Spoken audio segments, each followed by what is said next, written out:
ओम सद्गुरुवे नमः। Most welcome in world of physics.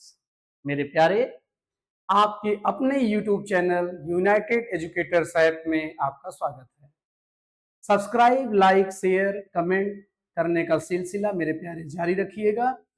और खास करके जो आपके रिलेटिव्स हैं, आपके फ्रेंड्स हैं, ठीक है, जिनको इन लेक्चर्स की नीड है मेरे प्यारे, उन तक ये लेक्चर्स को शेयर करिएगा और उनको भी मोटिवेट करिएगा सब्सक्राइब, लाइक, शेयर और कमेंट करने के लिए।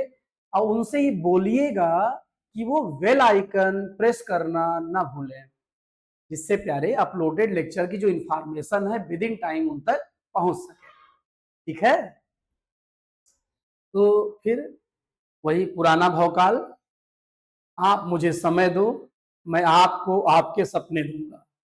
आप मुझे समय दो, मैं आपको आपके सपने दूंगा। ठीक है प्यारे, ज्यादा समय न लेते हुए आगे बढ़ते हैं। मेरे प्यारे, अभी एक बार हम क्या कर रहे हैं, आपके पूरे लॉजिक, पूरे कॉन्सेप्ट और थ्योरी, डेरिवेशंस और एग्जाम्पल्स एनसीईआरटी के कंप्लीट कर दे रहे हैं। फिर उसके बाद जो है आफ्टर 15 सितंबर जो है हम लगभग ये समझ लीजिए कि 1 शॉर्ट वीडियो हर चैप्टर का लेके, तो ये प्रयास करेंगे कि एक्सरसाइज के न्यूमेरिकल सारे हो जाएं और MCQ, case base, assertion reason, ये सब भी हो जाए। मैं आपसे क्यों झूठा वादा करूं कि हम 4 घंटे में पूरा चैप्टर खत्म कर देंगे, 3 घंटे में पूरा चैप्टर खत्म कर देंगे। बेटा, ये आप भी जानते हैं और हम भी जानते हैं। ठीक है, यदि हमने आपसे ये वादा किया है कि पेपर यहीं से रहेगा, इस सीरीज का नाम है जो कि पेपर यहीं से रहेगा, तो बेटा तभी ये हो सकता है जब सारे कंटेंट हम लोग डिस्कस करें, सारी बातें हम लोग डिस्कस करें। कहीं आप ये तो नहीं सोच रहे हैं कि हम पेपर बताने की सोच रहे हैं आपको? नहीं प्यारे, नहीं। स्टूडेंट लाइफ में अच्छा लगता है कि हमें कहीं से पेपर मिल जाए, ठीक है, और जिससे हम इजीली उसको प्रिपेयर कर सकते हैं। लेकिन नहीं बेटा, आप जब बड़े हो जाएंगे तो आपको वही टीचर विलन लगेंगे जो आपको कभी पेपर आउट कर देते थे। ठीक है, तो ये बिल्कुल ऐसा नहीं है। ये थोड़ा पेपर यहीं से रहेगा, जो सीरीज है थोड़ा अट्रैक्टिव लगता है, बच्चे थोड़ा अट्रैक्ट होते हैं, हाँ पेपर यहीं से रहेगा। लेकिन रियली आप देखो, जब पूरे चैप्टर को हम वेल एक्सप्लेन करेंगे, कुछ भी नहीं छोड़ेंगे, तो बेटा आएगा कहाँ से? आउट ऑफ सिलेबस तो आएगा नहीं, रहेगा इसी से। ठीक है प्यारे, तो आगे बढ़ते हैं। बहुत ज्यादा समय नहीं लेते हैं क्योंकि भौकाल ज्यादा नहीं देना चाहिए, ठीक है, काम करना चाहिए। तो मेरे प्यारे, तो आप देखिए, ये आपका पूरा 41 पेज की हिस्ट्री हो चुकी है। इतने पेज की एक थैंक्स हो चुका है, ये दूसरा थैंक्स हो गया, ये तीसरा थैंक्स हो गया, और ये चौथा थैंक्स हो चुका है, ये पांचवा हो गया। ठीक है, तो 5 थैंक्स हो चुके हैं।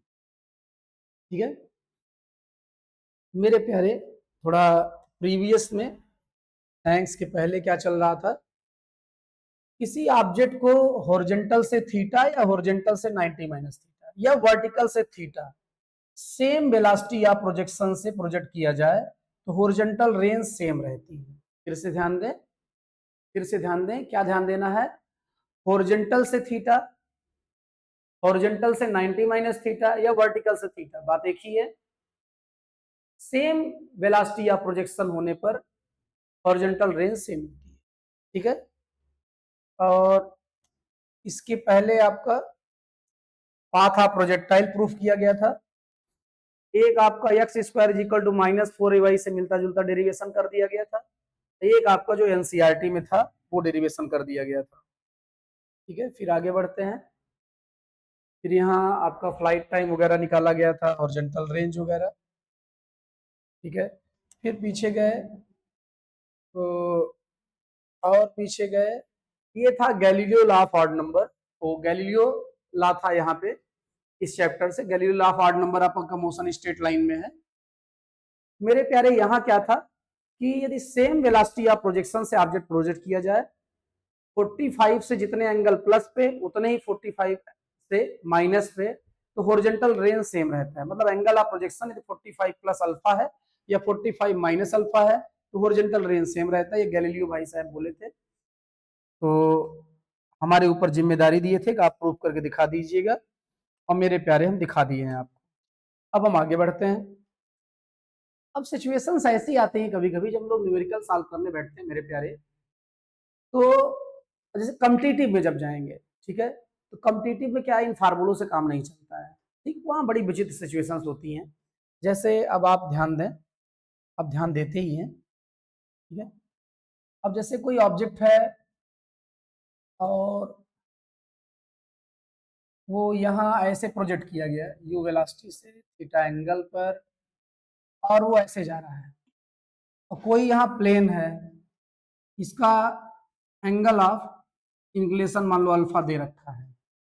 अब आपसे ये पूछ लेता है कि जब इस प्लेन को हिट करेगा ये आपका प्रोजेक्टाइल, वो उस समय समय क्या हो रहा होगा, मतलब हाउ लॉन्ग, और आपसे पूछ लेगा कि जिस लेवल से प्रोजेक्ट किया गया है उससे कितना बिलो है वो, या हॉरिजॉन्टल में कितना ट्रेवल किया है। मेरे प्यारे यहाँ कुछ भी नहीं करना है आपको। देखिए यदि ये अल्फा दिया गया है आपको, तो आप क्या कर सकते हैं, ये साइड भी दी गई होगी, इस साइड और इस अल्फा की मदद से आप ये निकाल लेंगे। ये जब निकल आएगा तो आपको ये हो जाएगा वर्टिकल डिस्टेंस, मतलब हाइट कितनी ट्रेवल करनी है। तो उसमें क्या होगा, आपका एक कंपोनेंट होगा u cos थीटा और एक कंपोनेंट होगा u sin थीटा। आप यहाँ पर u की जगह पर माइनस यू साइन थीटा और a की जगह पर प्लस जी, और यस की जगह पर ये जो आप यच निकाले रहेंगे वो रख देंगे, यच, और फिर t is equal to what आ जाएगा इस इक्वेशन से, s is equal to u t plus half a t square. सीधे ऐसा क्वेश्चन आता है, ठीक है, लेकिन आपके सीबीएसई के सिलेबस में नहीं है, ठीक है, लेकिन मान लो कॉम्पिटिटिव एग्जाम्स वगैरह में ये समझ लो। तो मेरे प्यारे जरा ध्यान दें फिर से, एंगल ऑफ इंक्लिनेशन दिया रहेगा और ये दिया रहेगा प्लेन की लेंथ। तो आप क्या करेंगे, इन दोनों की मदद से हाइट निकाल लेंगे, और हाइट यदि निकल आती है तो आप ये डाटा आपको मिल जाएगा, और यहाँ ये फार्मूला लगा के आप टी निकाल लेंगे, और टी निकल आया तो हॉरिजॉन्टल रेंज क्या हो जाएगा, हॉरिजॉन्टल रेंज आपका मान लो हम डिनोट कर रहे हैं आर से, यहाँ पे आर से, तो प्यारे आर इज इक्वल टू हो जाएगा आपका you cos theta into T. कोई कहे यहाँ पे वेलोसिटी क्या होगा, तो आप फार्मूला लगा देंगे v is equal to v naught plus a t. अब v तो निकालना ही रहेगा, वी नॉट क्या लिख देंगे, वी नॉट की जगह पे लिख देंगे आप you cos theta I cap plus you sine theta J cap, ये हो जाएगा। ए की जगह पे क्या लिख देंगे आप, माइनस जी और जे कैप, किसकी जगह में लिख देंगे, ए की जगह में लिख देंगे, टी आप वहां से फाइंड ही कर चुके होंगे, वो वैल्यू आप लिख देंगे यहाँ पे, ठीक है, और v तो आपको फाइंड ही करना है मेरे प्यारे, ये इक्वेशन आपको लग जाएगा। मतलब ऐसे क्वेश्चंस आते हैं तो हम लोग ऐसे सॉल्व करेंगे, ठीक है। आगे बढ़ते हैं। अब जो है आज हम क्या करने जा रहे हैं, यूनिफॉर्म सर्कुलर मोशन किसे कहते हैं, एंगुलर डिस्प्लेसमेंट क्या होता है, ठीक है, एंगुलर वेलोसिटी क्या होती है, इंस्टेंटेनियस एंगुलर वेलोसिटी क्या होती है, ठीक, centripetal acceleration, centripetal force, centrifugal force, ठीक है, और नॉन यूनिफॉर्म सर्कुलर मोशन। कुल मिला के इस चैप्टर को वाइंड अप करने जा रहे हैं मेरे प्यारे। चलो शुरू हो जाते हैं। अब यूनिफॉर्म सर्कुलर मोशन हम कहते किसे हैं, यूनिफॉर्म सर्कुलर मोशन हम कहते किसे हैं,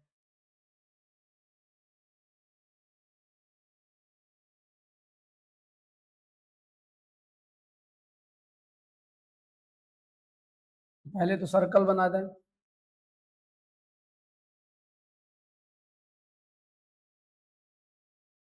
ठीक।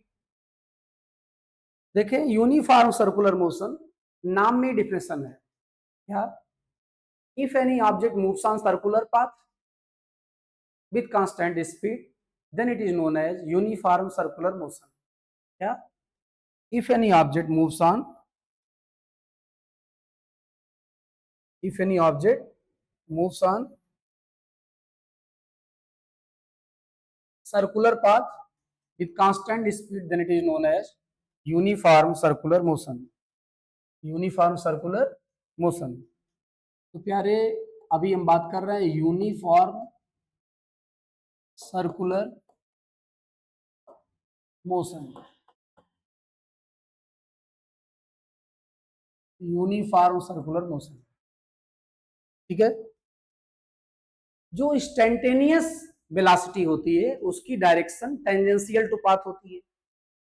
क्या होती है? टेंजेंशियल टू पाथ होती है। तो मेरे प्यारे आप अच्छे से जानते हैं कि टेंजेंशियल टू पाथ होती है। अब जरा देखो यहां वेलोसिटी की डायरेक्शन क्या हो जाएगी, टेंजेंशियल टू पाथ। यहां वेलोसिटी की डायरेक्शन क्या हो जाएगी,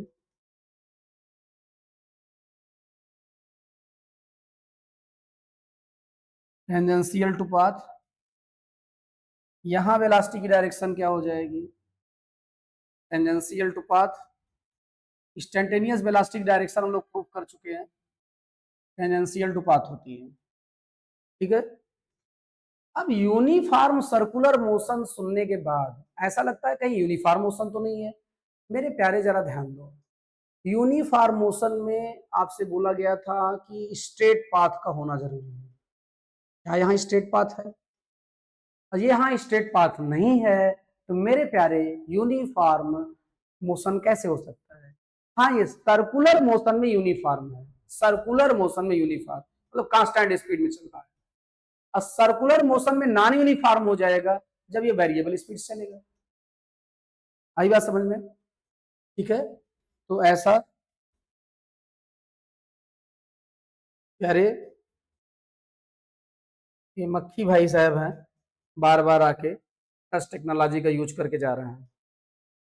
प्यारे जरा ध्यान दें, यहाँ पे यूनिफॉर्म सर्कुलर मोशन को हम किस कैटेगरी में नहीं ले सकते हैं, यूनिफॉर्म सर्कुलर मोशन को हम यूनिफॉर्म मोशन की कैटेगरी में नहीं ले सकते हैं, क्योंकि यूनिफॉर्म मोशन के लिए, यूनिफॉर्म मोशन के लिए पाथ का स्टेट होना जरूरी है और या वेलोसिटी का कांस्टेंट होना जरूरी है या एक्सेलरेशन का जीरो होना जरूरी है। वेलोसिटी बदल सकती है मैग्नीट्यूड बदल के या डायरेक्शन बदल के या मैग्नीट्यूड और डायरेक्शन दोनों बदल के। मेरे प्यारे बहुत सही, क्या जवाब देते हैं आप लोग। तो जरा ध्यान दें प्यारे, यहां हमने इंस्टेंटेनियस वेलोसिटी को, किसको? इंस्टेंटेनियस वेलोसिटी को हमने बोला था कि हम कह सकते हैं speed with direction, speed with direction, किसको? इंस्टेंटेनियस वेलोसिटी, ठीक है। और कब कह सकते हैं स्पीड विद डायरेक्शन?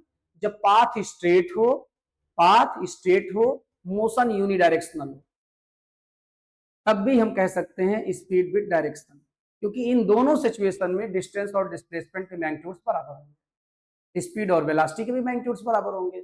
इसका मतलब वेलोसिटी के मैग्नीट्यूड को स्पीड कह सकेंगे, ठीक है। तो स्पीड विद डायरेक्शन वेलोसिटी है, लेकिन यहाँ डायरेक्शन लगातार क्या हो रही है? चेंज हो रही है। इसका मतलब वेलोसिटी चेंज हो रही है। अब वेलोसिटी चेंज हो रही है मेरे प्यारे, तो ये यूनिफॉर्म मोशन नहीं है, ठीक है। और यहाँ एक्सेलरेशन भी होगा, क्या होगा? एक्सेलरेशन भी होगा, क्योंकि यूनिफॉर्म मोशन नहीं है ये। यूनिफॉर्म मोशन में तो एक्सेलरेशन एब्सेंट था, ठीक प्यारे। अब हम बात करते हैं एंगुलर डिस्प्लेसमेंट की। किसकी बात करते हैं? एंगुलर डिस्प्लेसमेंट की। सपोज करो जो है कि आपका ऑब्जेक्ट पहले यहां था, यहां, ये इसकी थी इनिशियल पोजीशन। क्या थी? ये इसकी इनिशियल पोजीशन थी। और सपोज करो कि वो यहां से चल के यहां पहुंच गया, ये इसकी फाइनल पोजीशन है, ठीक है। और सेंटर को ही हम मान ले रहे हैं क्या है, रिफरेंस पॉइंट है या ओरिजिन है। ओरिजिन को यदि इनिशियल पॉइंट से मिला देंगे तो ये इनिशियल पोजीशन हो जाएगा, मतलब पोजीशन वेक्टर हो जाएगा इनिशियल पॉइंट का, और इसे ज्वाइन कर देंगे तो ये प्यारे जो है आपका पोजीशन वेक्टर हो जाएगा फाइनल पॉइंट का। लेकिन प्यारे दोनों का माड आर ही होगा। क्या होगा? आर ही होगा दोनों का माड। क्यों दोनों का माड आर होगा? दोनों का माड इसलिए आर होगा क्योंकि दोनों रेडियस ही है, तो मैग्नीट्यूड मतलब लेंथ बराबर ही होगी। और मेरे प्यारे यहां जो वेलोसिटी की डायरेक्शन होगी that will be tangential to path. यहां भी जो वेलोसिटी की डायरेक्शन होगी, इसकी डायरेक्शन होगी, वेलोसिटी की जो डायरेक्शन होगी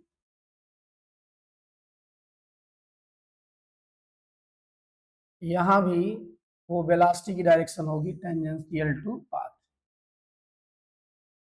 अब प्यारे ये v2 हो गया, लेकिन इन दोनों की माड वैल्यू क्या होगी? सेम होगी। Why? Because uniform circular motion में if any object moves on circular path with constant speed then it is known as uniform circular motion. तो मेरे प्यारे यूनिफॉर्म सर्कुलर मोशन में स्पीड कांस्टेंट होगी, इसीलिए बोला जा रहा है कि यहाँ मामला भी कांस्टेंट होगा। ये था आपका यूनिफॉर्म सर्कुलर मोशन। आप कहेंगे सर स्पेलिंग पूरी नहीं लिखते हैं। बेटा क्यों टाइम वेस्ट करें, जो चीज आप जानते हैं उसमें आपका टाइम क्यों वेस्ट करें। ठीक, अब इतनी जानकारियां हो गई। अब यहां पर जो है आपका, वैसे सेलेक्ट में यदि भाई साहब आ जाएं तो हटा दें, ठीक है, बाकी रहने दें, उनसे कोई दिक्कत नहीं है। अब ये इनिशियल से फाइनल जाने में ये जो एक्चुअल पाथ कवर कर रहा है that is distance, that is distance, और जिसको हम डिनोट करेंगे डेल्टा एस। ये स्केलर क्वांटिटी है, वेक्टर वगैरह लगाने की जरूरत है नहीं।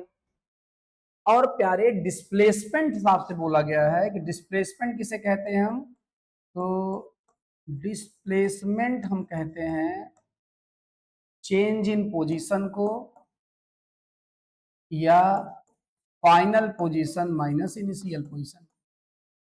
जब भी हम किसी वेक्टर को सब्सट्रैक्ट करते हैं, ठीक है, तो दोनों वेक्टर्स के टेल एक जगह पे होने चाहिए जो कि है, और फिर जिसके पहले माइनस लिखा होता है, क्या लिखा होता है, जिसके पहले माइनस लिखा होता है उसके हेड से स्टार्ट लेते हैं और दूसरे को ज्वाइन कर देते हैं। तो माइनस लिखा था R1 के पहले, यहां से स्टार्ट लिए और इसको ज्वाइन कर, तो ये प्यारे आपका हो गया डेल्टा आर। क्या हो गया? Delta R. आई बात समझ में? ये डेल्टा आर हो गया आपका प्यारे। अब जैसे यदि ये डिस्टेंस है तो shortest path between initial and final position displacement है, ये डिस्प्लेसमेंट हो गया। अब ये इनिशियल से फाइनल पॉइंट जाने में ये जो आर्क के बराबर डिस्टेंस ट्रेवल कर रहा है, वो आर्क सेंटर पर जो एंगल फॉर्म कर रही है उसी एंगल को एंगुलर डिस्प्लेसमेंट कहते हैं। क्या कहते हैं? एंगुलर डिस्प्लेसमेंट कहते हैं। और एंगुलर डिस्प्लेसमेंट के लिए हमको कुछ नया नहीं करना होगा मेरे प्यारे। एंगुलर जो डिस्प्लेसमेंट है आपका वो हो जाएगा, कितना हो जाएगा, वो हो जाएगा delta theta is equal to delta s upon r. क्योंकि आप पढ़ रखे हैं angle is equal to r upon radius होता है। ये एंगुलर डिस्प्लेसमेंट हो गया। अब एंगुलर वेलोसिटी चाहिए। क्या चाहिए? एंगुलर वेलोसिटी चाहिए। तो मेरे प्यारे एंगुलर वेलोसिटी क्या हो जाएगी? एंगुलर वेलोसिटी जो है आपकी, कौन सी वेलोसिटी? Angular velocity. अब देखो यहां एंगुलर डिस्प्लेसमेंट की यूनिट क्या हो जाएगी? रेडियन। क्या यूनिट हो जाएगी? रेडियन यूनिट हो जाएगी इसकी, इसकी यूनिट रेडियन हो जाएगी। एंगुलर वेलोसिटी, वेलोसिटी हम लोग जब भी बात करते हैं, क्या बात करते हैं? वेलोसिटी हम लोग जब भी बात करते हैं मेरे प्यारे, तो हम वेलोसिटी के बारे में ये बोलते हैं या स्पीड के बारे में ये बोलते हैं। स्पीड क्या है? Distance covered per unit time. तो velocity displacement cover per unit time, यहाँ एंगुलर वेलोसिटी है, angular displacement covered per unit time known as angular velocity, angular velocity. तो मेरे प्यारे एंगुलर वेलोसिटी यदि एवरेज है, ठीक है, तो ये लगा देंगे, ये हो जाएगा आपका delta theta by delta T, ठीक है। और इसकी यूनिट क्या हो जाएगी? यूनिट हो जाएगी इसकी रेडियन पर सेकेंड, रेडियन पर सेकेंड, ठीक है। और यदि हम बात करें यहीं पर अभी for complete round, complete round मतलब जहां से चले वहीं लौट आए, कितना एंगल सब्सटेंड कर देंगे आप? 360। कितना सब्सटेंड कर देंगे? 360। तो 360 को हम बोलते हैं 2 पाई। क्या बोलते हैं? 2 पाई, क्योंकि डेल्टा थीटा बराबर हो जाएगा आपका 360 और 360 को हम लोग बोल देंगे 2 पाई। और why because pi radian is equal to 180 degree. ये हम लोग पढ़ चुके हैं यूनिट्स एंड मेजरमेंट चैप्टर के फर्स्ट लेक्चर, ठीक है। और time taken to complete one round known as time period, ये टाइम पीरियड हो जाएगा। ये एक रिलेशन आ गया एंगुलर वेलोसिटी और इसमें टाइम पीरियड में। अब आप जानते हैं, आप इसे जानते बहुत कुछ है, reciprocal of time period known as frequency. कुछ बुक्स फ्रीक्वेंसी को न्यू लिखती हैं, न्यू बिगड़ा हुआ वी, ठीक है। तो 1/t के प्लेस पे जैसे ओमेगा बार लिखा है, ये 2 पाई है, इसको हम 1/t भी लिख सकते हैं, ये जो लिखा है। तो मेरे प्यारे omega bar is equal to हो जाएगा 2 पाई n। कुछ बुक्स लिख देती हैं 2 पाई न्यू, फ्रीक्वेंसी को n और न्यू दोनों से डिनोट करते हैं, ठीक है। इतने से कोई प्रॉब्लम आपको होनी नहीं चाहिए। प्रॉब्लम तो आपको आज तक कभी हुई ही नहीं है, तो आज कहां से हो जाएगी। अब हम लगे हाथ बात कर लेते हैं इंस्टेंटेनियस एंगुलर वेलोसिटी की। किसकी? इंस्टेंटेनियस। जब भी इंस्टेंटेनियस शब्द आ जाएगा तो limit delta t tends to 0 लिख देते हैं हम लोग। ये हो जाएगा delta theta by delta t, जिसे हम कह देंगे d theta by d t, ठीक है। अब जरा ध्यान दें मेरे प्यारे, मेरे प्यारे आप जरा ध्यान दें। वैसे इसको अब एक पेज पे ले लेते हैं हम लोग, ठीक, थोड़ा छोटा कर देते हैं, लेकिन अभी छोटा न करें, ये कुछ और काम कर लेते हैं तब। हाँ जरा ध्यान दें, जरा क्या पूरा ध्यान दें मेरे प्यारे, मेरे प्यारे। ये जाग यार, सो रहा है क्या मेरे प्यारे? अब एंगुलर वेलोसिटी है तो डायरेक्शन क्या होगी? ठीक है, देख बेटा, जैसे आपका ट्रांसलेशनल मोशन होना है, हमको ट्रांसलेशनल फोर्स चाहिए। ऐसे ही रोटेशनल मोशन होना है तो रोटेशनल फोर्स चाहिए। कैसा फोर्स चाहिए? Rotational force. Translational force, translational acceleration, translational displacement, translational velocity. यहाँ rotational force, rotational acceleration, rotational velocity और रोटेशनल डिस्प्लेसमेंट, ठीक है। तो रोटेशनल फोर्स को मोमेंट ऑफ फोर्स कहते हैं, रोटेशनल वेलोसिटी को एंगुलर वेलोसिटी कहते हैं, रोटेशनल एक्सेलरेशन को एंगुलर एक्सेलरेशन कहते हैं मेरे प्यारे, और रोटेशनल डिस्प्लेसमेंट को एंगुलर डिस्प्लेसमेंट कहते हैं, ठीक है। अब ये मोमेंट ऑफ फोर्स है क्या? जब हम लोग क्रॉस प्रोडक्ट पढ़ रहे थे तो उसके वीडियो में खूब अच्छे से डिस्कस किए थे कि ये आपका रोटेशनल फोर्स या मोमेंट ऑफ फोर्स है क्या। जब किसी ऑब्जेक्ट को उंगली में रख के आप उसको एंटी क्लॉकवाइज घुमाते हैं, अब ऐसे घुमाएं तो ये मेरे प्यारे आपका है एंटी क्लॉकवाइज। एंटी क्लॉकवाइज जब घुमाते हैं तो छल्ला को यदि डाले हैं तो ऊपर की ओर उठता है, वैसे छल्लवा डाले और घुमाए नहीं तो नीचे चला जाता है। कौन ले गया उसको? ग्रेविटी ले गई। कौन ले गई? ग्रेविटी ले गई, ठीक है। अब उसको जब एंटी क्लॉकवाइज घुमाते हैं तो ऊपर उठने लगता है। क्यों उठने लगा? इसका मतलब कोई फोर्स तो डेवलप हुआ आफ्टर रोटेशन, आफ्टर मूवमेंट, जो ग्रेविटी का अपोज कर रहा है, उसी फोर्स को मोमेंट ऑफ फोर्स कहते हैं, क्योंकि ये फोर्स मूवमेंट के बाद एग्जिस्टेंस में आया है। ठीक है, मोमेंट ऑफ फोर्स है। और एंगुलर स्पीड बढ़ा दें तो मोमेंट ऑफ फोर्स की मैग्नीट्यूड भी बढ़ जाता है। डायरेक्शन इन्वर्ट कर दें, छल्ला नीचे आके फंस जाता है। इसका मतलब डायरेक्शन जैसे ही क्लॉकवाइज करते हैं रोटेशन की, मोमेंट ऑफ फोर्स नीचे काम करने लगता है और ग्रेविटी को सपोर्ट कर देता है और छल्ला नीचे आ जाता है। ठीक है। अब एंटी क्लॉकवाइज पे मोमेंट ऑफ फोर्स ऊपर है, तो जिधर फोर्स है उधर एंगुलर एक्सीलरेशन भी होगा, जिधर एंगुलर एक्सीलरेशन है उधर एंगुलर वेलोसिटी भी होगी, जिधर एंगुलर वेलोसिटी है उधर एंगुलर डिस्प्लेसमेंट भी होगा।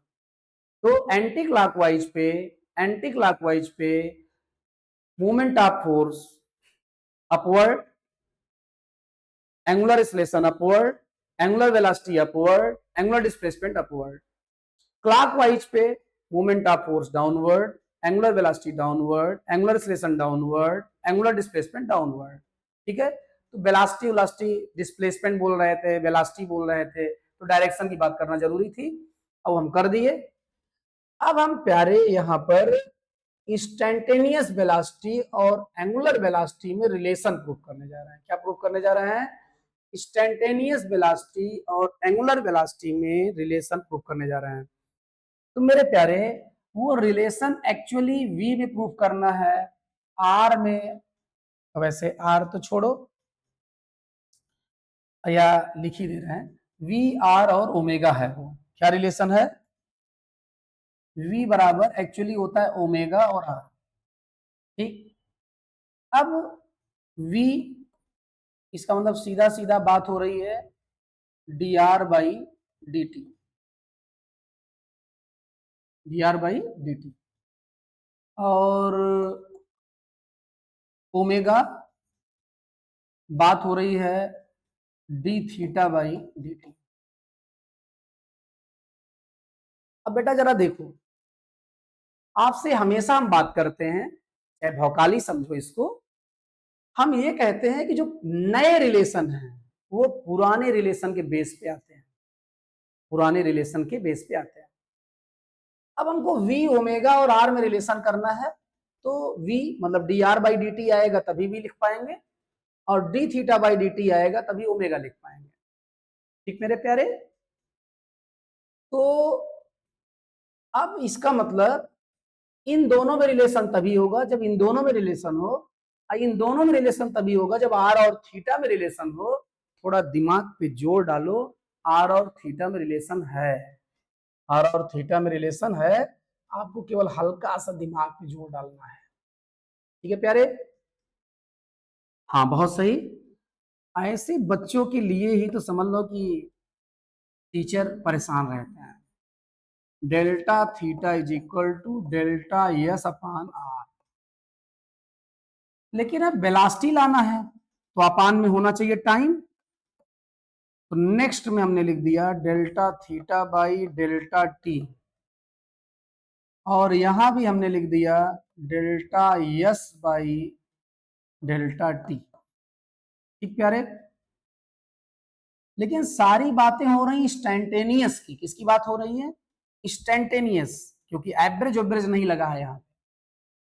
तो यहां लिखना पड़ेगा limit delta t tends to zero. जैसे ही बात होगी इंस्टेंटेनियस की, तुरंत आप क्या लिख देंगे? Limit delta t tends to zero. ये हो जाएगा मेरे प्यारे delta theta by delta t is equal to 1 upon r. और ये हो जाएगा आपका यहां भी limit delta t tends to zero, और ये हो जाएगा delta s by delta t. अब मेरे प्यारे, इसको तो आप लिख सकते हैं d theta by d t. क्या लिख सकते हैं? D theta by d T. इधर 1 अपान आर ही है, और ये जो लिखा है आपका limit delta t tends to zero, delta s की जगह पे डेल्टा आर लिख सकते हैं। क्यों लिख सकते हैं? ये आपसे बात हो चुकी है कि if delta t tends to zero, then magnitude of displacement is equal to distance. बात हो चुकी है। या delta r is equal to delta s, तो हम ये लिख दिए। अब प्यारे इसकी जगह पे हम लिख सकते हैं ओमेगा, ये हो गया 1/r, और इसकी जगह पे हम लिख सकते हैं v, rate of change of position क्या है आपका, वेलोसिटी है। अब मेरे प्यारे आगे रीजन दे देंगे कि ओमेगा इज इक्वल टू होता है d theta by d t, and v is equal to होता है d r by d t, तो हम लिख दिए। D r by d t क्या होता है आपका, limit delta t tends to zero delta r by delta t, इसकी जगह पे डायरेक्ट हम v डाल दिए। अब प्यारे यहां से आए तो ये हो गया v इज इक्वल टू, इसको r इंटू ओमेगा भी लिख सकते हैं, और v is equal to omega into r भी लिख सकते हैं, ओमेगा इंटू आर भी लिख सकते हैं। लेकिन कब प्यारे, तब जब वेक्टर साइन न लगा हो, वेक्टर साइन न लगा हो तब। अब वेक्टर साइन लगे होने पर नहीं लिख सकते, क्यों नहीं लिख सकते हैं, तो वो अभी हम लोग बात कर लेते हैं अगले वाले पेज पे। इस पेज पे ज्यादा हो जा रहा है, तो इतना तो छोटा कर ही दें, कम से कम पूरा पेज आपको दिखने लगे, ठीक है, जिससे आप छाप लें एज ए नोट्स इसको। तो मेरे प्यारे देखें, ये पूरा पेज आपको दिख रहा है, स्क्रीनशॉट लो, जूम करो और नोट्स बनाओ। ठीक है, एक बार फिर से रिवाइज कर दे रहे हैं।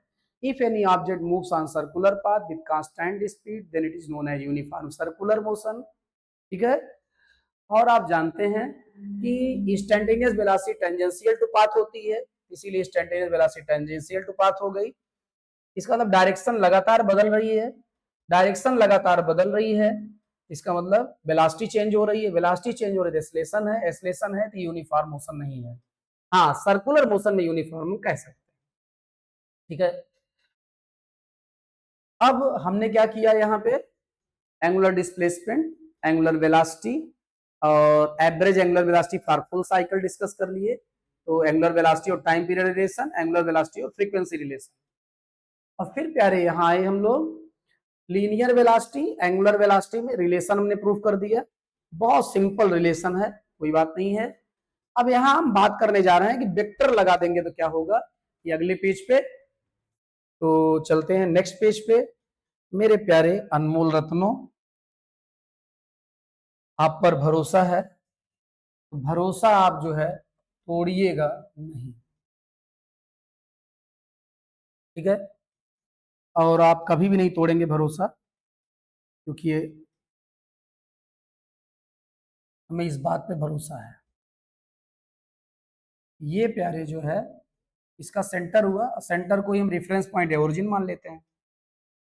अब देखिए बेटा, जैसे सपोज करो कि ऐसे मोशन हो रहा है, ऐसे ऐसे ये मोशन हो रहा है, ठीक है, ये मोशन एंटी क्लॉकवाइज है, ऐसा मोशन है एंटी क्लॉकवाइज है। और मेरे प्यारे आप इस पॉइंट को ज्वाइन कर देंगे, ये एक्चुअली आपका वेक्टर आर हो जाएगा, और यहां से यहां की बात करेंगे तो ये रेडियस हो जाएगा। और ये पोजीशन वेक्टर, मतलब जिस पॉइंट की हम बात करने जा रहे हैं उस पॉइंट के पोजीशन वेक्टर का मैग्नीट्यूड है, और ये डायरेक्शन। और इंस्टेंटेनियस वेलोसिटी जो होती है वो टेंजेंशियल टू क्या होती है, पाथ होती है। ये वेक्टर v का डायरेक्शन हो, इसका डायरेक्शन हो गया वेक्टर v का। अब मेरे प्यारे जरा ध्यान दें, मेरे प्यारे जरा ध्यान दें, क्या ध्यान देना है, जब हम ऐसे लिखते हैं इसका मतलब होता है इनवर्ड। क्या मतलब होता है, इनवर्ड। ऐसे बना देते हैं तो इसका मतलब होता है आउटवर्ड। ये कई बार बात हो चुकी है, ठीक है मेरे प्यारे। अब जरा देखो, ये ऐसे मूव कर रहा है, तो आपकी तरफ से कौन सा वाइज लग रहा है मेरे प्यारे? ये एंटी क्लॉकवाइज। और एंटी क्लॉकवाइज में एंगुलर वेलोसिटी अपवर्ड मतलब बाहर की ओर होनी चाहिए, और क्लॉकवाइज में किधर होनी चाहिए? अंदर की होनी चाहिए। इसका मतलब यहां पर मेरे प्यारे, यहां पर जो एंगुलर वेलोसिटी है, एंगुलर वेलोसिटी यहां पर, यहां एंगुलर वेलोसिटी आपका मतलब वेक्टर ओमेगा ये आउटवर्ड हो जाएगा। क्या हो जाएगा? आउटवर्ड। ठीक है। और आप ये जानते हैं, क्या जानते हैं? यहां पर वेक्टर आर और वेक्टर वी के बीच का जो एंगल बन रहा है वो है 90। वो क्या है? 90। अब हम vector v is equal to, vector v is equal to omega cross r लिखते हैं। एक सिचुएशन ये है, एक सिचुएशन ये है कि हम लोग जो है vector v is equal to r cross omega लिखते हैं। ठीक है, जरा ध्यान दें। तो एंगुलर वेलोसिटी तो आउटवर्ड है, ये फिक्स है। अब आप ये जानते हैं आर क्रॉस ओमेगा है तो हो जाएगा आर ओमेगा साइन 90 और यन कैप, या आर ओमेगा और यन कैप। ठीक है। और यहां से हो जाएगा ओमेगा आर साइन 90 और यन कैप, या ओमेगा आर यन कैप। अब जरा ध्यान दें, राइट हैंड थंब रूल हम लगाते हैं वेक्टर प्रोडक्ट का जो रिजल्ट होता है उसकी डायरेक्शन निकालने के लिए। तो जैसे वेक्टर प्रोडक्ट हो रहा है वेक्टर आर और वेक्टर ओमेगा का, और उसका रिजल्ट है वेक्टर वी, वेक्टर वी की डायरेक्शन के लिए राइट हैंड थंब रूल लगेगा। आप देखें, आप कह रहे हैं कि एंगुलर वेलोसिटी आउटवर्ड है, क्योंकि एंटी क्लॉकवाइज अभी हम बात किए थे आउटवर्ड होगा, आउटवर्ड है। अब हमको आर क्रॉस ओमेगा करना है। क्या करना है? R cross omega. तो आर क्रॉस ओमेगा करेंगे तो हमको आर से ओमेगा जाना है, एक रास्ता है 90 डिग्री चलना होगा, और उधर से आएंगे तो 270 चलना होगा। शॉर्टकट आपको भी पसंद है, शॉर्टकट हर किसी को पसंद है, चाहे लिविंग हो चाहे नॉन लिविंग हो। आपके एलिमेंट्स, इलेक्ट्रॉन, इलेक्ट्रॉन सब शॉर्टकट पसंद है सब। ठीक है। इसका मतलब हम आर से ओमेगा आएंगे यहाँ पे, और आर से ओमेगा आएंगे तो हमारा जो राइट हैंड का फिंगर्स है वो आर से ओमेगा मतलब ऐसे रैप होगा, ऐसे ऐसे रैप होगा, डायरेक्शन नीचे चली जाएगी। किसकी? वेलोसिटी की, इन दोनों के क्रॉस प्रोडक्ट रिजल्ट की। लेकिन वेलोसिटी ऊपर है, इसका मतलब ये गलत है, ये सही नहीं है। ठीक है। अब इसकी बात करते हैं, ओमेगा क्रॉस आर है। ओमेगा क्रॉस आर करेंगे तो ओमेगा ये है, आर ये है, ओमेगा क्रॉस आर करेंगे, ओमेगा से आर जाना होगा, इधर से जाएंगे प्यारे 90 चलेंगे, उधर से आएंगे 270 चलेंगे। राइट हैंड हम जब थंब रूल लगाएंगे तो फिंगर्स को रैप करेंगे, जो डायरेक्शन आप डिसाइड किए हैं उधर, तो आप डिसाइड किए हैं ऐसे, तो इसको क्योंकि ओमेगा से आप आर 90 वाले रास्ते से जाना चाहेंगे तो ये हो गया, डायरेक्शन किधर चली गई? ऊपर। एक्चुअली वेलोसिटी की डायरेक्शन ऊपर ही है, इसका मतलब ये वाला सही है, ये वाला सही है। तो मेरे प्यारे, सही वाला फार्मूला हो गया, सही वाला फार्मूला ये हो गया, और ये जो है आपका ये गलत वाला हो गया। ठीक है। अब अपना पुराना भौकाल, आप गलत कब नहीं करेंगे? जब आपको पता होगा कि सही क्या है और क्यों है। अब हम आगे बढ़ते हैं, अगले पेज पे चलते हैं। अब हम बात करने चल रहे हैं सेंटीपिटल एक्सेलरेशन और सेंटीपिटल फोर्स, सेंटीपिटल एक्सेलरेशन और सेंटीपिटल फोर्स। तो बेटा बात हो रही है सेंटीपिटल एक्सेलरेशन, किस चीज की? Centripetal acceleration. ठीक है, या सेंटीपिटल फोर्स। ठीक। आप कहेंगे कि सर दोनों हेडिंग एक साथ क्यों उठा लिए? तो मेरे प्यारे, एफ इज इक्वल टू आप जानते हैं एम इंटू ए होता है।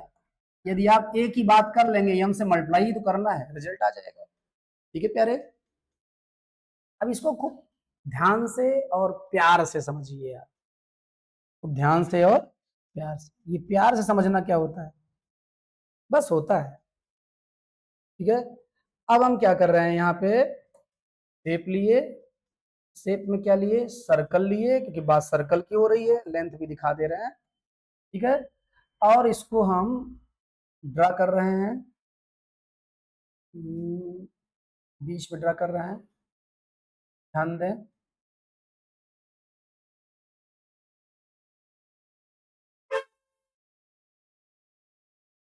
ठीक है, ड्रा कर दिए। ठीक प्यारे, समझदार हैं आप। और हमने आपसे कहा था, क्या कहा था, हमने आपसे कहा था कि रेफरेंस पॉइंट हम सेंटर को ही मान लेंगे। तो सेंटर को ही हम रेफरेंस पॉइंट मान लिए, मतलब ओरिजिन मान लिए। ठीक है प्यारे, अब हम सपोज कर ले रहे हैं कि यहां इनिशियल हुआ था और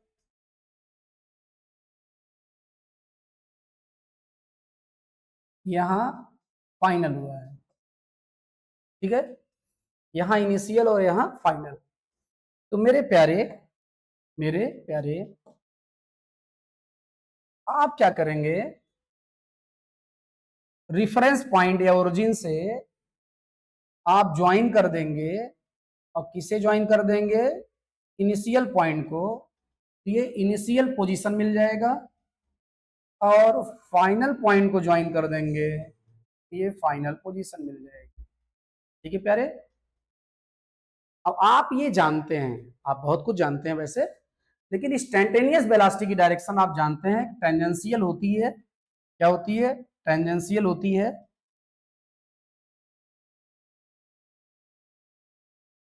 देखो ये भी रेडियस थी, ये भी रेडियस थी, तो दोनों 9 9 होना चाहिए। 9 यहाँ भी है, 9 यहाँ, 9 यहाँ भी, रेडियस बदलनी नहीं चाहिए। या थोड़ा पहले रोक दिए थे इसलिए उसको हटाया। अब बेटा इंस्टैन्टेनियस जो वेलोसिटी होती है उसकी डायरेक्शन होती है टेंजेंशियल। क्या होती है, टेंजेंशियल। टेंजेंशियल का मतलब होता है जो एक ही पॉइंट पर टच करे। ठीक है, तो टेंजेंशियल हो गया। यहाँ भी इंटरसेक्शन हो जा रहा है, हटो आप, ये हो गया। अब जरा ध्यान दें, वेलोसिटी हम ले ले रहे हैं 8 या 10 ले ले रहे हैं। और टेंजेंशियल होगी इंस्टैन्टेनियस वेलोसिटी और रेडियस से 90 डिग्री एंगल बनाएगी, एक थ्योरम आप पढ़ रखे हैं। अब मेरे प्यारे, यहां भी जो इंस्टैन्टेनियस वेलोसिटी होगी वो भी जो है टेंजेंशियल होगी। और इसे भी हम 10 ले रहे हैं। क्यों 10 ले रहे हैं, क्योंकि प्यारे कांस्टेंट वेलोसिटी से को इस पर एक कांस्टेंट वेलोसिटी नहीं, एंगल कितना बनना चाहिए, 90। ठीक है, नहीं बन पा रहा है तो इसको क्या करते हैं, थोड़ा नीचे ले आते हैं, ला दिए नीचे। अब हम चलते हैं शेप के पास, फिर से सेलेक्ट कर लेते हैं। अब ध्यान दें आप, यहाँ पर ये टेंजेंशियल होनी चाहिए वेलोसिटी और एंगल कितना बनाना चाहिए इसको, 90। ये हो गया। अब प्यारे देखिए, बोर मत होना यार, बोर वैसे आपको होना नहीं चाहिए, लेकिन हो ही गए तो हम क्या कर सकते हैं।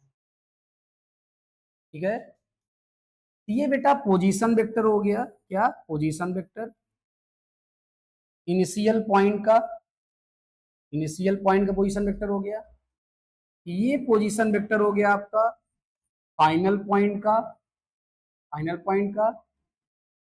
ये आपकी इनिशियल पॉइंट पे वेलोसिटी हो गई, जिसे हम v1 कह सकते हैं। और ये फाइनल पॉइंट पर इंस्टैन्टेनियस वेलोसिटी हो गई, जिसे हम v2 कह सकते हैं। v1 का मॉड v और v2 का मॉड भी v।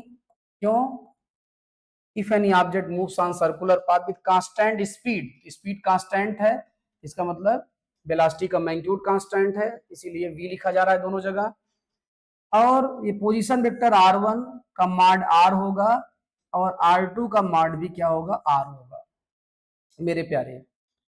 अब आपसे ये बात की गई थी कि ये तो डिस्टेंस है, लेकिन ये क्या होगा, ये क्या, फिर से शेप ले लें, ये होगा आपका ये चीज, ये डिस्प्लेसमेंट होगा। क्या होगा, ये डिस्प्लेसमेंट। कैसे डिस्प्लेसमेंट हो जाएगा, तो मेरे प्यारे ये बात हो चुकी है। क्या बात हो चुकी है, जो चेंज इन पोजीशन है, क्या, change in position, change in position, change in position delta R, ये बराबर हो जाता है आपका final position minus initial position, और इसी को हम बोलते हैं डिस्प्लेसमेंट। ठीक है। अब जब किसी वेक्टर को सब्सट्रैक्ट करना होता है तो आपको ये बताया गया था, एक शर्त ये रहती है कि दोनों के टेल एक जगह पे होने चाहिए, तो दोनों के टेल एक जगह पे हैं, और हेड्स खाली हैं तो हेड्स को ज्वाइन करना है। इधर से इधर भी जा सकते हैं, इधर से इधर भी, तो दोनों तरफ तो हो नहीं सकती डायरेक्शन। तो शुरुआत कहां से करते हैं, जिसके पहले माइनस लिखा होता है, माइनस लिखा है R1 के पहले, R1 के हेड से स्टार्ट करेंगे, और ये हो जाएगा आपका, किसकी डायरेक्शन हो जाएगी, ये डायरेक्शन हो जाएगी मेरे प्यारे, मेरे प्यारे, ये डायरेक्शन हो जाएगी,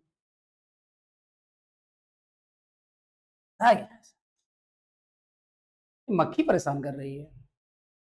यहाँ सिंगल टच लगाए हैं, अब मक्खी बैठ जाती है, तो मेरी पेन काम ही नहीं कर रही है, गई। ये हो जाएगा आपका क्या, ये आपका डिस्प्लेसमेंट हो जाएगा, और डिस्प्लेसमेंट को हम क्या बोल देंगे, डेल्टा आर। क्या बोल देंगे, डेल्टा आर। ये डिस्टेंस थी, डिस्टेंस को डेल्टा यस, डिस्टेंस वेक्टर नहीं लगाए, actual path covered scalar quantity है, डिस्प्लेसमेंट वेक्टर क्वांटिटी है, शॉर्टेस्ट पाथ, तो आपको दिख भी रहा है। अब प्यारे ध्यान दें, हम लोग करने क्या जा रहे हैं, हम लोग करने जा रहे हैं कुछ भी। तो पहले तो ये करने जा रहे हैं कि यहाँ एक्स्ट्रा दिख रहा है, इसको हटाने जा रहे हैं।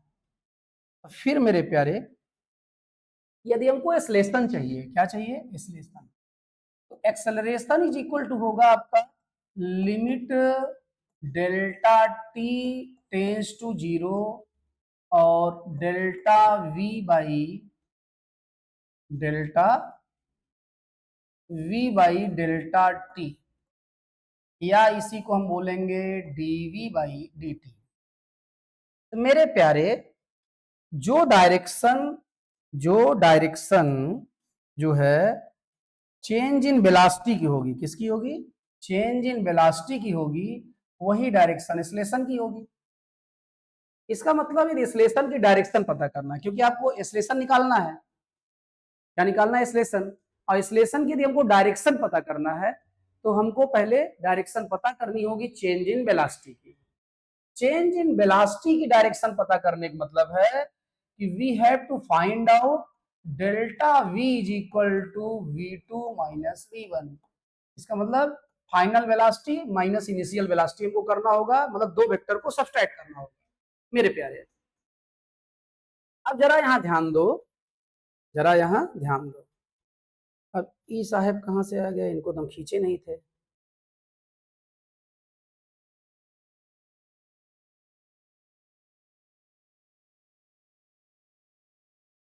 ये वाली लाइन कब आई,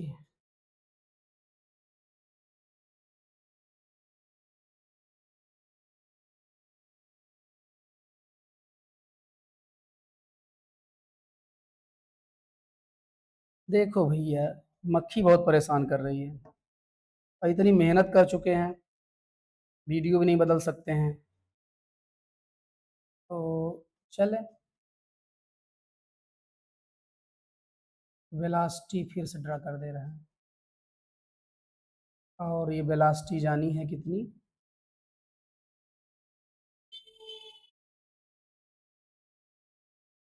10। मत परेशान करो यार। हाँ ध्यान दें, हमको चेंज इन वेलोसिटी। अब पहले सबके मन में ये आता है पहली चीज तो, if any object moves on circular path with constant speed then it is known as uniform circular motion. अब स्पीड कांस्टेंट है सर, एक्सेलरेशन कैसे होगा? अरे प्यारे, एक्सेलरेशन के लिए वेलोसिटी का चेंज होना जरूरी है बस। वेलोसिटी चेंज हो सकती है मैग्नीट्यूड बदल के या डायरेक्शन बदल के, ठीक है। यहाँ मैग्नीट्यूड नहीं बदल रहा है, डायरेक्शन तो बदल रही है ना। डायरेक्शन बदल रही है तो फिर चेंज इन वेलोसिटी है, फिर एक्सेलरेशन है, ठीक है। अब इस एक्सेलरेशन को सेंटीमीटर एक्सेलरेशन कब कहेंगे? जब ये सेंटर की ओर जाएगा। किधर जाएगा? सेंटर की ओर जाएगा। इसीलिए डायरेक्शन के पीछे पड़े हैं। पहले डायरेक्शन निकालते हैं, पीछे पड़े ही हैं तो निकाल ही लेते हैं। तो मेरे प्यारे थोड़ा कंस्ट्रक्शन शुरू करते हैं। क्या शुरू करते हैं? कंस्ट्रक्शन। तो यहाँ शेप लिए, अब सिंगल लाइन ले लिए और इसका कलर बदल दे रहे हैं। पहले कलर को क्या ले लिया जाए? येलो रहने दें। शेप के पास चले, लाइन लिए, वापस आए। पहले तो आप इस लाइन को ही, इस लाइन को ही आप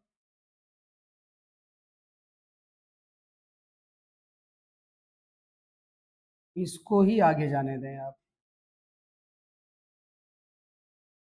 ठीक है, जाने दिए, ठीक। अब आप क्या करेंगे? अब हमको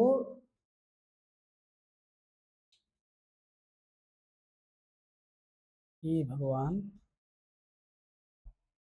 थोड़ा भी मिस करो तो कुछ न कुछ बदमाशी हो जाती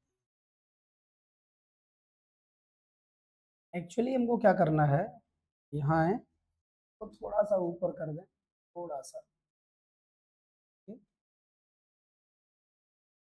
और इसको थोड़ा इधर भेज दें, तो उधर बड़ा खेल होना है, ठीक। अब हम यहाँ सेलेक्ट करते हैं। अब देखें बेटा, इसके सीध में हम क्या कर रहे हैं,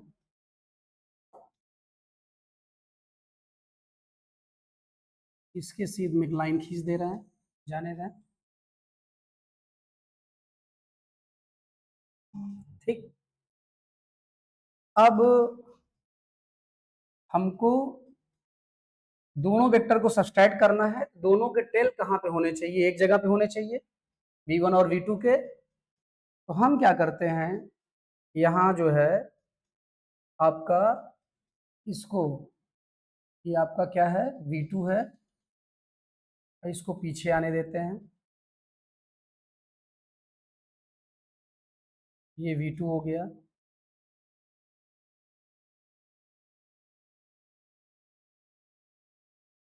ठीक है। अब जरा ध्यान दें, इसके पैरेलल यदि ड्रा करते हैं, इस वाले के पैरेलल, तो पहले तो v2 कंफर्म कर लेते हैं क्या है। तो प्यारे कलर बदल लें जिससे दिखे, बोर मत होइएगा भाई, थोड़ा टाइम लग रहा है, लेकिन थोड़ा परफेक्शन भी चाहिए, वो लाने का प्रयास किया जा रहा है, ठीक। अब देखो v2 यहां से हम स्टार्ट कर रहे हैं और v2 की लेंथ है 10, तो हम 10 पे रोक दे रहे हैं। ये हो गया v2 आपका। और v2 क्यों कहेंगे इसे? क्योंकि दोनों की डायरेक्शन सेम है और मैग्नीट्यूड भी सेम है। इक्वल वेक्टर के डिफिनेशन से ये आपका अपना वेक्टर v2 हो गया। क्या हो गया? वेक्टर v2 हो गया। अब हम क्या करेंगे, वेक्टर v1 ड्रा करेंगे और वेक्टर v1 ड्रा करने के लिए फिर से हम शेप ले लिए और शुरू कर दिए।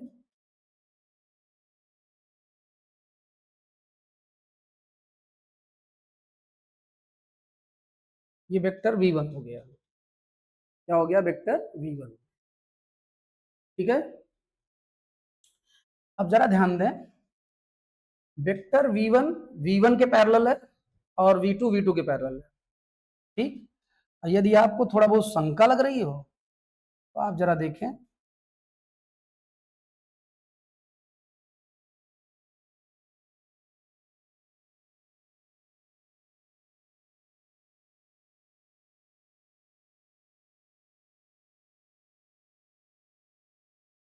ठीक है।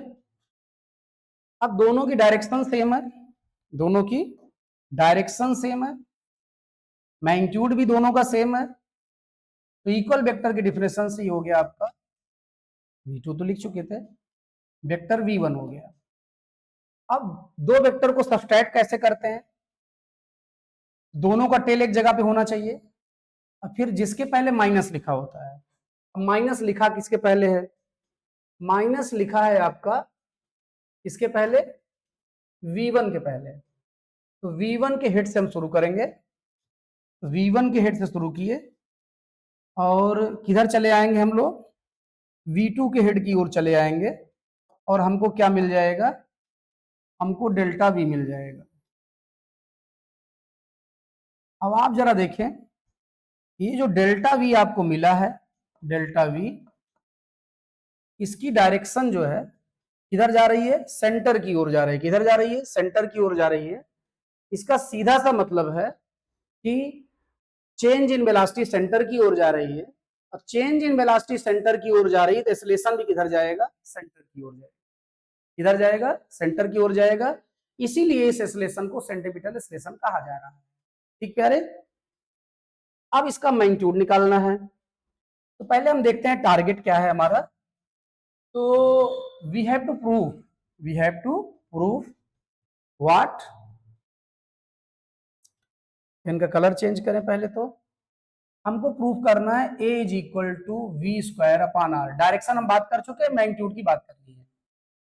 इसका मतलब a v और r में रिलेशन चाहिए। ठीक है, तो r तो इस वाले ट्रायंगल में है जिसका नाम है OIF, और v बोले तो मॉड ऑफ वेक्टर v1 या मॉड ऑफ वेक्टर v2।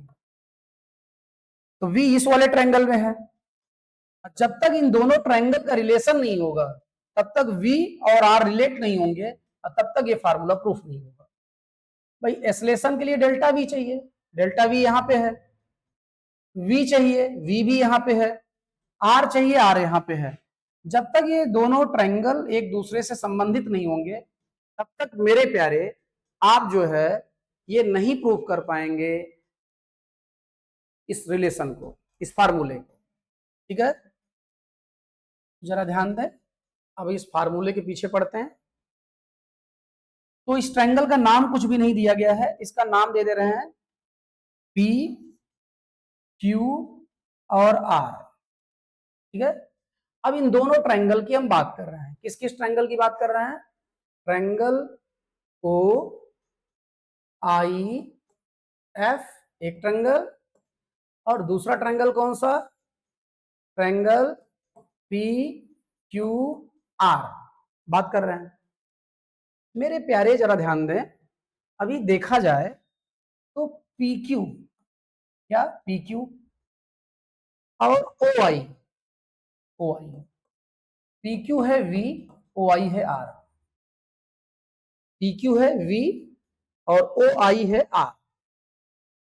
और PR भी V है, तो जहां V है वहां आप PR भी लिख सकते हैं, PR। और OF भी R है, तो R जहां है वहां आप OF भी लिख सकते हैं। एक प्रकार से करस्पॉन्डिंग साइड्स का रेशियो क्या हो गया है, बराबर हो गया है। अब इनके बीच का एंगल भी हम यदि बराबर शो कर दें तो ये यस यस सिमिलरिटी से दोनों ट्रायंगल सिमिलर हो जाएंगे। दोनों ट्रायंगल क्या हो जाएंगे, सिमिलर हो जाएंगे। तो मेरे प्यारे जरा आप ध्यान दो, ये जो शेप देख रहे हो, ये शेप एक क्वाड्रिलेटरल बन रहा है। क्या बन रहा है, क्वाड्रिलेटरल मेरे प्यारे। और ये एंगल जो है ये 90 है। क्यों, क्योंकि रेडियस है और ये टेंजेंट है। और ये एंगल भी 90 है क्योंकि ये रेडियस है और ये टेंजेंट है। मेरे प्यारे क्वाड्रिलेटरल के इंटीरियर एंगल्स का सम कितना होता है, 360, और जिसमें से एक 90 है, एक 90 है, 180 निकल गया, बचा कितना 180। उस 180 में ये डेल्टा थीटा निकाल दो तो कितना बचा, ये एंगल आ जाएगा आपका ये वाला, ये ध्यान देना जरा, ये वाला एंगल आ जाएगा। ये एंगल हो जाएगा आपका कितना, 180 180 माइनस डेल्टा थीटा, ये वाला एंगल। और किसी भी लाइन के किसी भी एक साइड कितना एंगल बनता है? हाँ बोलो बोलो। हाँ 180। इसका मतलब इसको हो जाना चाहिए डेल्टा थीटा। क्यों? क्योंकि अब देखो यहां जो है थोड़ा आपको येलो कलर के बहुत चीजें हो गई हैं, यहाँ थोड़ा कलर फिर बदलते हैं, क्या कर दें, चलें आ जाइए आप। ये है आपका 180 माइनस डेल्टा थीटा, ये वाला एंगल, और ये एंगल हो जा रहा है आपका डेल्टा थीटा। ठीक है, समझ गए क्यों? और ये डेल्टा थीटा यहां से स्लाइड मारा और डायरेक्ट यहां आ गया।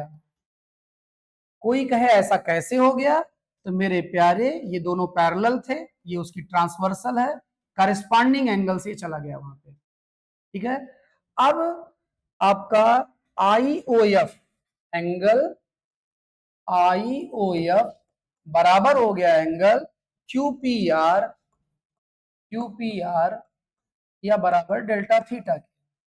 तो by SAS similarity triangle OIF will be similar to triangle PQR। ठीक प्यारे, दोनों सिमिलर हो गए। अब प्यारे हमको चाहिए एस्लेशन, तो एस्लेशन मतलब डेल्टा वी चाहिए, तो डेल्टा वी ये है, मतलब डेल्टा थीटा का फ्रंट, तो डेल्टा थीटा का फ्रंट डेल्टा वी हो गया, और यहां डेल्टा थीटा का फ्रंट हो गया डेल्टा आर, क्या हो गया? डेल्टा आर हो गया। और यदि केवल मैग्नीट्यूड की बात करते हैं तो डेल्टा आर ही लिखेंगे, क्योंकि डायरेक्शन अलग से बात कर चुके हैं हम। ये करस्पॉन्डिंग साइड्स हो गई, एंगल का फ्रंट और एंगल का फ्रंट। अब इधर एक एंगल बनाने वाली साइड, इधर भी एक एंगल बनाने वाली साइड। मेरे प्यारे यहां आपका हो गया ये delta v is equal to v upon r into delta r. जब तक अपान में टी नहीं आएगा तब तक आप एस्लेशन नहीं कह पाएंगे, तो हम डेल्टा टी से दोनों साइड में डिवाइड कर दिए, और मैथ्स हमको ये अधिकार देती है। फिर हम ऊपर चले, आगे बढ़े, हमको इंस्टेंटेनियस बात करनी है, तो हमको लिखना है limit delta t tends to 0 delta v by delta t. जो बदमाशियां एक साइड करें आप, वही बदमाशियां दूसरे साइड भी करें, तो संबंध खराब नहीं होता है अकॉर्डिंग मैथ्स। और मेरे प्यारे इसे लिख सकते हैं आप dv बाई डी टी, और यह है v बाई आर, इसे लिख सकते हैं आप dr बाई डी टी। और आप ये जानते हैं dv बाई डी टी एस्लेशन होता है, और dr by d T velocity होती है। क्यों ऐसा जानते हैं आप आगे लिख देंगे, because a is equal to dv by d t and v is equal to dr by d t. प्यारे इसको जरा मल्टीप्लाई कर दें आप, a बराबर आ गया आपका v square upon r, v square upon r, यह बराबर होता है यम ए, तो सेंटीमीटर फोर्स आ जाएगा आपका कितना? F is equal to m v square upon r, hence proof. ठीक है, अब जरा ध्यान दें यहाँ पे, अब हम बहुत भरोसे से कह सकते हैं कि when any object moves on circular path with constant speed, then there will be an oscillation which always directed towards center of the circular path, that oscillation known as centripetal oscillation, and a force also directed towards center of the circular path, that force known as centripetal force। और एक force होता है centrifugal force. Centrifugal एक pseudo force है, एक झूठा force है, जिसकी डायरेक्शन सेंट्रीपिटल फोर्स के अपोजिट होती है, रेडियली आउटवर्ड होती है, और मैग्नीट्यूड सेंट्रीपिटल फोर्स के बराबर ही होता है। ठीक है, किस फोर्स की बात की है? सेंट्रीफ्यूगल, सेंट्रीफ्यूगल फोर्स की बात की है, सेंट्रीफ्यूगल फोर्स की। ये एक झूठा फोर्स है। कैसा फोर्स है? ये फॉल्स फोर्स है। ऐसा लगता है कि है लेकिन होता नहीं है। इसकी डायरेक्शन लगती है कि रेडियली आउटवर्ड है और मैग्नीट्यूड इसका आपका सेंटीमीटर फोर्स के बराबर है। ये है तो है। तो मेरे प्यारे, ये आपका डेरिवेशन हो गया, डेफिनेशन हो गई। अब आपको ये चाहिए कि आपको ये पूरा पेज जो है, पूरा डेरिवेशन आपको दिख जाए। हमारे ख्याल से दिख गया है। ठीक है, थोड़ा और देख लेते हैं। दिख ही गया है। ठीक है, अब आगे बढ़ते हैं बहुत ज्यादा टाइम न लेते हुए। टाइम वैसे भी बहुत ज्यादा हो गया है। अब हम आते हैं, अब बात करते हैं नॉन यूनिफॉर्म सर्कुलर मोशन। कौन सा motion? Non uniform circular motion. ठीक है, अब इसमें वेलोसिटी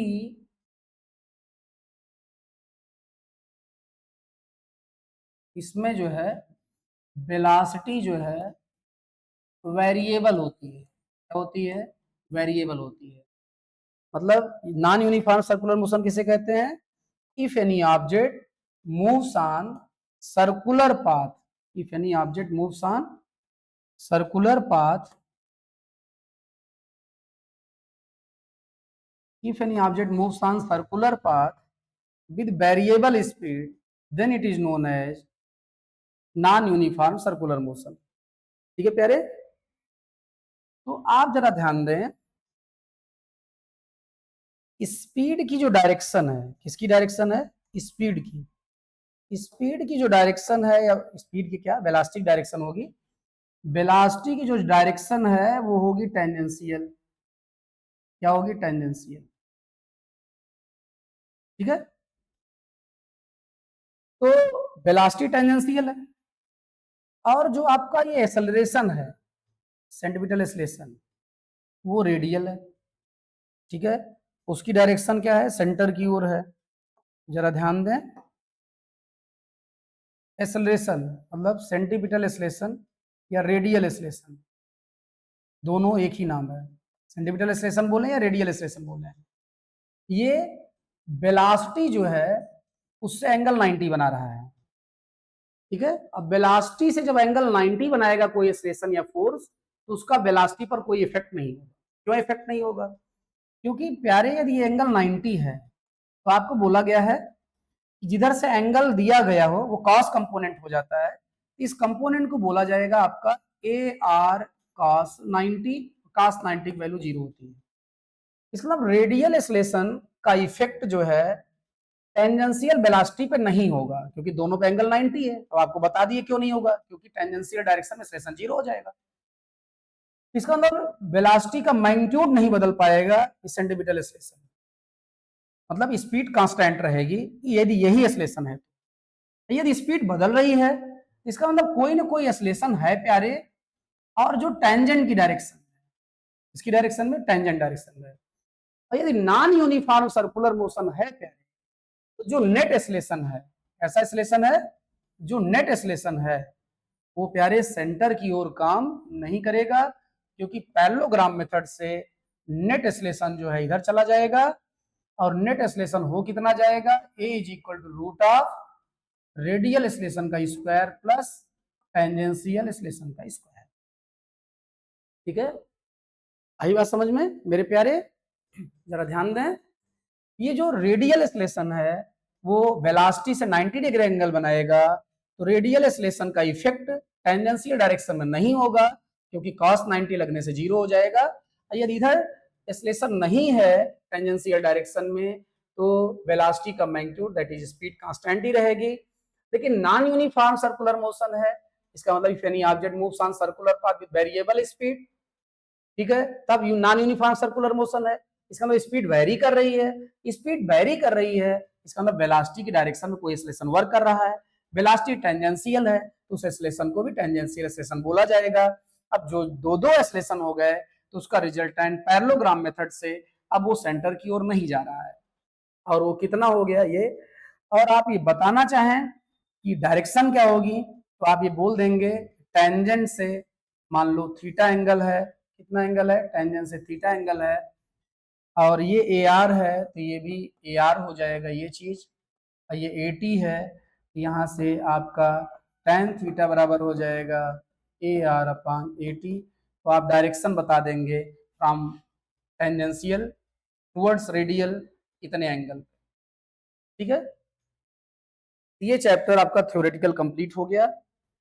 अब देखते हैं थोड़ा बहुत क्या न्यूमेरिकल एक आध दो बचा है। जैसा कि वादा है कि आज इसको खत्म करना था, इसको प्यारे आज खत्म कर ही देंगे चाहे जो हो जाए।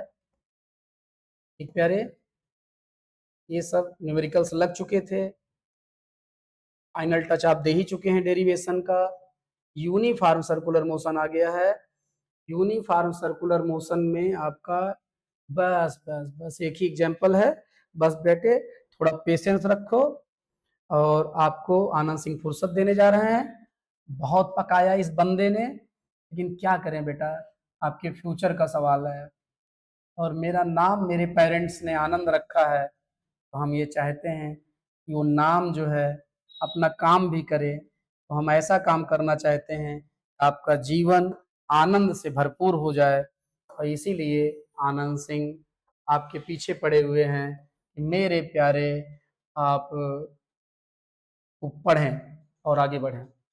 An insect trapped in a circular groove of radius 12 centimeter moves along the groove steadily and completes 7 revolutions in 100 seconds. What is the angular speed and the linear speed of the motion? देख प्यारे, angular speed linear speed पूछ रहा है। Is the acceleration vector A constant vector? What is its magnitude?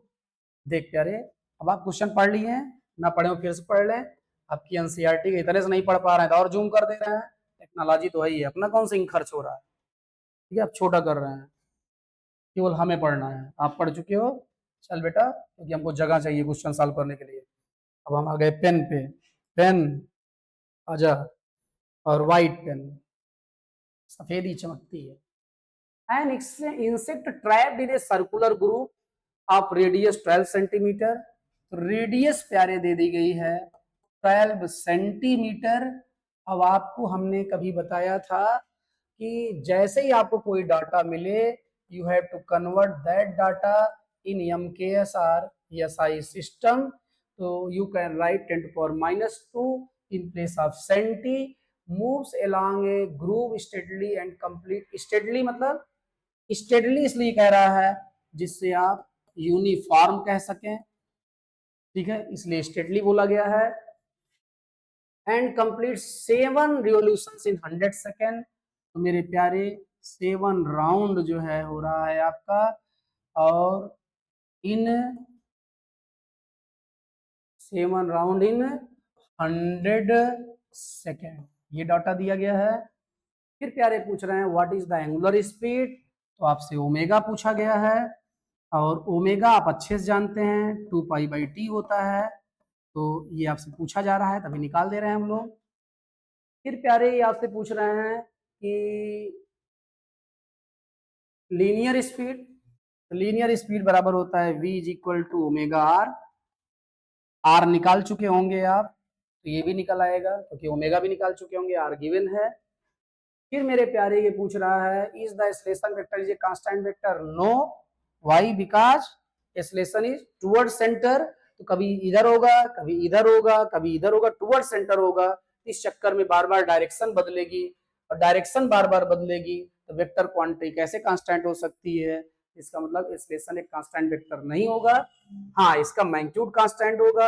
अब magnitude कितना होगा acceleration का? That will B v²/r। तो आप v निकाल चुके होंगे, r आपके पास सही है तो ये भी निकल आएगा। तो मेरे प्यारे, हमारे ख्याल से आप मुझे परेशान न करें, आप सॉल्व कर सकते हैं। तो बेटा देखें, पहले तो हम निकाल दे रहे हैं, क्या निकाल दे रहे हैं? ये t की कमी है। जैसे t निकाले तुरंत ओमेगा आ गया, ओमेगा यहाँ रखे, v आ गया, v यहाँ रखे, a आ गया। हम ओमेगा निकाल के छोड़ दे रहे हैं, बाकी कैलकुलेशन आप कर लेंगे। तो मेरे प्यारे, एक्चुअली 7 राउंड इन 100 सेकेंड, तो 1 राउंड इन 7 राउंड है 100 सेकेंड में, तो 1 राउंड हो जाएगा, हाँ प्यारे तेज से बोलो, 100/7 सेकेंड में, 100/7 सेकेंड में। और 1 राउंड में जो टाइम लगता है उसी को हम बोलते हैं टाइम पीरियड। तो टाइम पीरियड हो गया आपका 100/7 सेकेंड। 7 देके आपके कैलकुलेशन को आसान कर रहा है। मेरे मन में आशा जग रही है कि हमें ज्यादा मेहनत नहीं करनी होगी, ज्यादा मेहनत नहीं करना है, हम सॉल्व कर दे रहे हैं। ओमेगा बराबर हो जाएगा 2, और पाई है तो पाई को आप लिख देंगे 22/7, और फिर अपान में टी है तो अपान में हो जाएगा 100/7, 7 से 7 गया, और 22 हो गया आपका 42, अब अपान 100 है तो हो गया 0.44, यूनिट क्या हो जाएगी, यूनिट लिखना बहुत जरूरी है, रेडियन पर सेकेंड, क्योंकि 2π/t है, पाई रेडियन में होगा, टी सेकेंड में, तो रेडियन पर सेकेंड हो जाएगा मेरे प्यारे।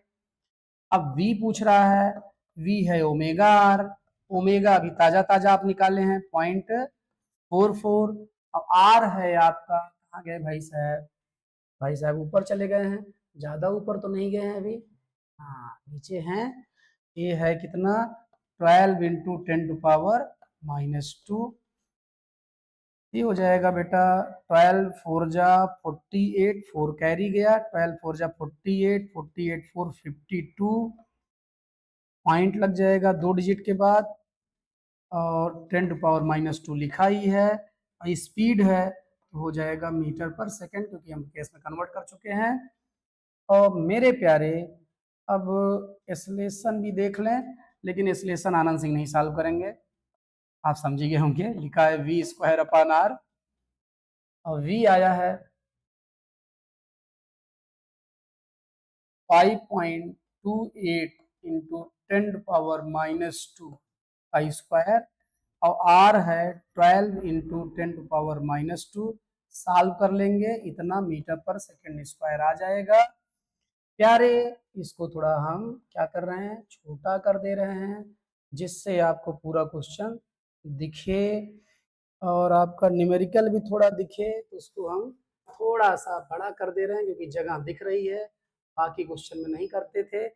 मेरे प्यारे आप महान हैं, और इन्वर्टर कह रहा है कि हम भी महान हैं, क्योंकि लाइट नहीं है, और बीप की आवाज़ दे चुका है, कह रहा है मेरी जान लोगे क्या, हम फैन बंद कर दिए हैं, क्योंकि खुद गर्मी सह सकते हैं, लेकिन काम नहीं रुकना चाहिए। तो मेरे प्यारे आप जाओ, आपका खत्म है काम, और जैसा कि आज वादा था आपसे कि आज के दिन जो है हम आपका ये चैप्टर कंप्लीट कर देंगे। तो मेरे प्यारे आज है 31 अगस्त, क्या है 31 अगस्त,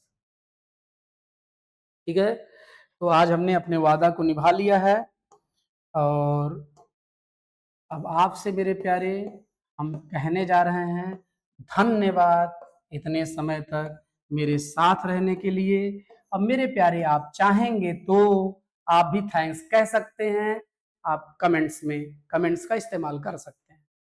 तो एक बात जरा ध्यान दीजिएगा बेटा, अधूरे मन से किया गया प्रयास, अधूरे मन से किया गया प्रयास कभी पूर्ण सफलता की ओर नहीं ले जा सकता है, ठीक। तो ध्यान देना बेटा, क्या किसी एक के हो जाओ और वो आपका हो जाएगा। Thanks. Subscribe, like, share and comment also. Bell icon press करने के लिए मोटिवेट करना मत भूलिएगा। जो चैनल पे हैं वो मेरे हैं, और जिन्हें आप बाद में जोड़ देंगे वो बाद में मेरे हो जाएंगे। मेरे प्यारे थैंक्स।